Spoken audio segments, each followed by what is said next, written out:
জুলাই গণঅভ্যুত্থানে মানবতাবিরোধী অপরাধের মামলায় শেখ হাসিনা সহ ৩ জনের বিরুদ্ধে সম্পাদক মাহমুদুর রহমানের জেরা শেষ হয়েছে। দুপুরের পরে সর্বশেষ সাক্ষ্য দিচ্ছেন এনসিপির আহ্বায়ক নাহিদ ইসলাম। বেলা ১:৩০টার পরে ট্রাইব্যুনালে হাজির হন নাহিদ ইসলাম। এ নিয়ে শেখ হাসিনার মামলায় ৪৬ জন সাক্ষ্য দিয়েছেন। ৪৭তম সাক্ষী হিসেবে নাহিদের জবানবন্দির মধ্য দিয়ে এই মামলার সাক্ষ্য গ্রহণ শেষ হবে।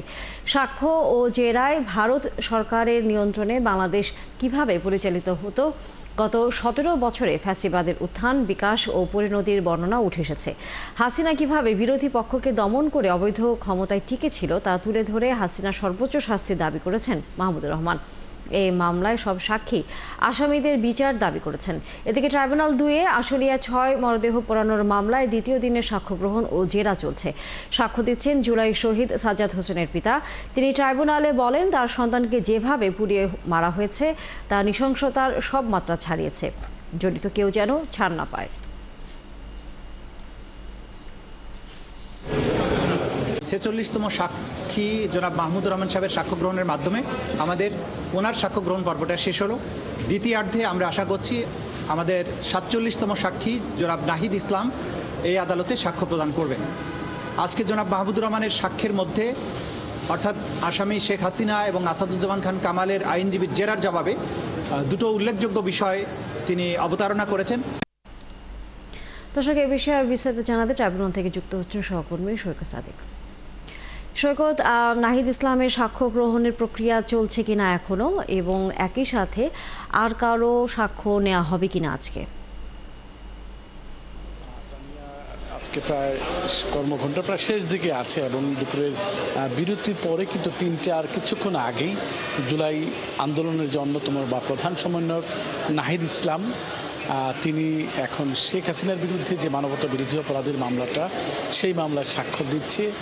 এবং সাক্ষ্য দেওয়ার শুরুতে তিনি জানিয়েছেন তিনি শুধু জুলাই আন্দোলনও নয়, যেহেতু তারা শুরুতেই কোটা বিরোধী আন্দোলনটা শুরু করেছিলেন ২০২৪ সালে, কিন্তু এর আগে ২০১৮ সালে যখন এই কোটা বিরোধী আন্দোলন ঢাকা বিশ্ববিদ্যালয়ে শুরু হয় তখনও তিনি এই আন্দোলনের সাথে সংশ্লিষ্ট ছিলেন, তখনও তারা আন্দোলন করেছেন এবং সেই আন্দোলনের শেষ পর্যায় পর্যন্ত কী হয়েছিল সেই বিষয়গুলো তারা তুলে ধরেছেন।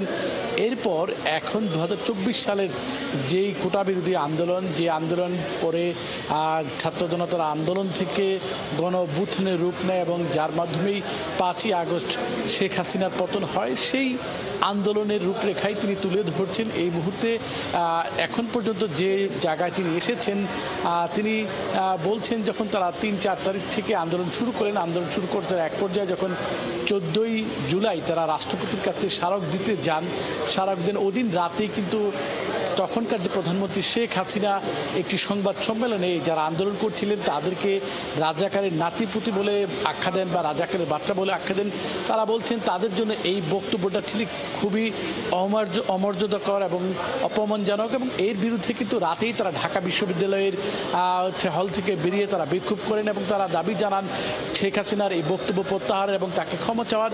পরের দিনও কিন্তু তারা ঢাকা বিশ্ববিদ্যালয়ে মানে ১৫ জুলাই তারা কর্মসূচি ঘোষণা করেন, বিক্ষোভ কর্মসূচি। ওই দিন ছাত্রলীগ থেকেও পাল্টা কর্মসূচি ঘোষণা করা হয়। তিনি বলেন যে তখনকার যে আওয়ামী লীগের সাধারণ সম্পাদক ছিলেন ওবায়দুল কাদের, তিনি নাকি ছাত্রলীগ নেতাদের কর্মীদের উস্কে দিয়েছেন। তার বক্তব্য, তিনি বলেছেন যে এই আন্দোলনকারী দমাতে ছাত্রলীগ যথেষ্ট। এরপরেই ওই দিনই ছাত্রলীগের সদস্যরা, তিনি বলেছেন ঢাকা বিশ্ববিদ্যালয়ের সভাপতি, সেক্রেটারি, কেন্দ্রীয় ছাত্রলীগের সভাপতির নেতৃত্বেই তাদের উপর ঢাকা বিশ্ববিদ্যালয়ে হামলা হয়। সেই হামলায় নারীদের উপর হামলা হয়।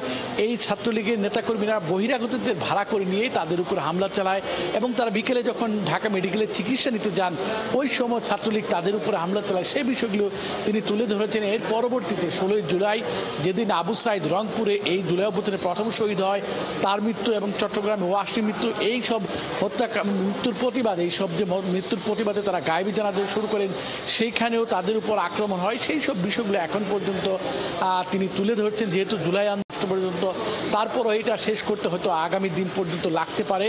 আর এর বাইরে সকালে এই মামলার যে 46 নম্বর যে সাক্ষী, গুরুত্বপূর্ণ সাক্ষী ছিলেন মাহমুদুর রহমান, দৈনিক আমার দেশ পত্রিকার সম্পাদক, তার যে সাক্ষ্য গ্রহণ শেষে তাকে জেরা কাজ রাষ্ট্রপক্ষের যে আইনজীবী আমির হোসেন শেষ করেছেন। তিনিও যে বিগত 16 বছর আওয়ামী লীগ সরকারের ফ্যাসিবাদের যে উত্থান পতন পুরো বিষয়টি তিনি তুলে ধরেছেন, শেখ হাসিনার কীভাবে ফ্যাসিবাদ কায়েম করেছেন তার, এবং তাকে রাষ্ট্রপক্ষের যে রাষ্ট্রে নিয়োজিত আসামি পক্ষের আইনজীবী তাকে জেরা করেছেন।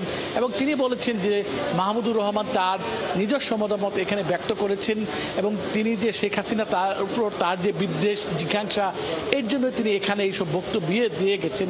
তবে জবাবে মাহমুদুর রহমান বলেছেন না, তিনি কোনো অসত্য বক্তব্য দেননি, তিনি শেখ হাসিনার সর্বোচ্চ শাস্তি চেয়েছেন এবং তিনি বিগত 16 বছরে শেখ হাসিনা আমলে যা দেখেছেন সেটাই তুলে ধরেছেন।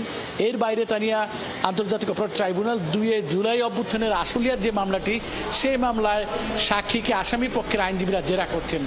এখন পর্যন্ত তানিয়া আমার কাছে এই হচ্ছে আন্তর্জাতিক অপরাধ ট্রাইব্যুনালের মামলার সর্বশেষ তথ্য।